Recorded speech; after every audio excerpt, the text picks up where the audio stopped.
The face of the church seems to be changing as Pope Francis appoints new cardinals from around the world. I sat down with Cardinal Turkson from Ghana, the Vatican official now who heads a new dicastery or department on integral human development. I asked him about diversity in the College of Cardinals. The church has always been universal. Since the day that Francis Xavier traveled to the Far East to bring the faith to the Chinese and all of that, that brought already the Chinese faith into church life.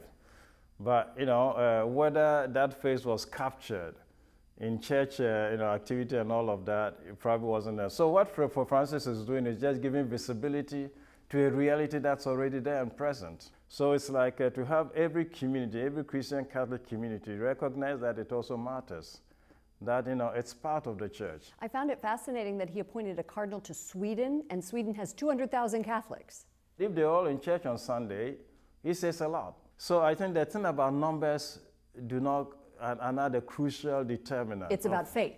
It's about faith. It's about essentially the presence of Catholics in any area.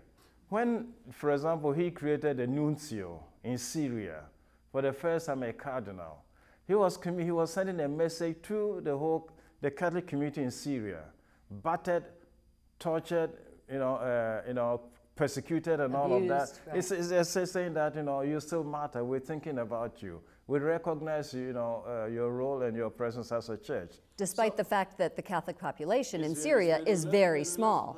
With the nomination of cardinals, the Holy Father does more than simply come out with a name from a particular place. He communicates his own personal care for churches in areas, regardless of how tiny and small they are. It's almost saying to them that whatever your size, we still think about you, we're still careful, we still recognize that you're part of the universal church. And what a wonderful message.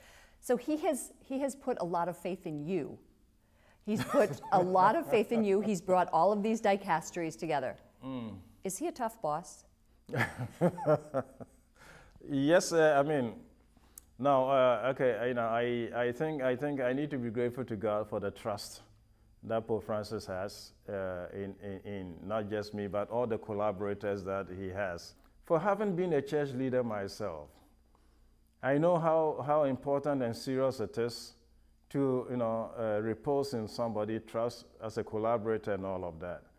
And I think the first responsibility for me is to prove the Pope right in wanting even to merge the dicasteries, is to prove him right and to prove to that this was worth doing and this is useful and this can work. So that's what we set ourselves to doing. I know that you are very close to Pope Francis, that you work very closely with him, and I think that our audience would love to know, what is he really like? No, he's somebody who I think who trusts, okay, who has confidence in people and readily makes it known. He knows how to appreciate people and how to appreciate things, for when he sees them, when these are there. And that's very encouraging also for all collaborators. Working with somebody who knows how to appreciate your worth and your value and the good things that you're doing encourages you to also want to even take on some more tasks. So not only is he the boss of 1 billion Catholics, but he's a good boss to the cardinals. Yeah, the billion Catholics are there, but it's almost, it reminds me sometimes, it's almost like I talk about billion and the individual, okay? The billion Catholics are there, but the moment he meets me or head of any dicastery, he's meeting a single individual. Thank you so much. Cardinal Peter Turkson, Director of the Vatican Dicastery on Integral Human Development. Thank you. What a lovely man to talk to.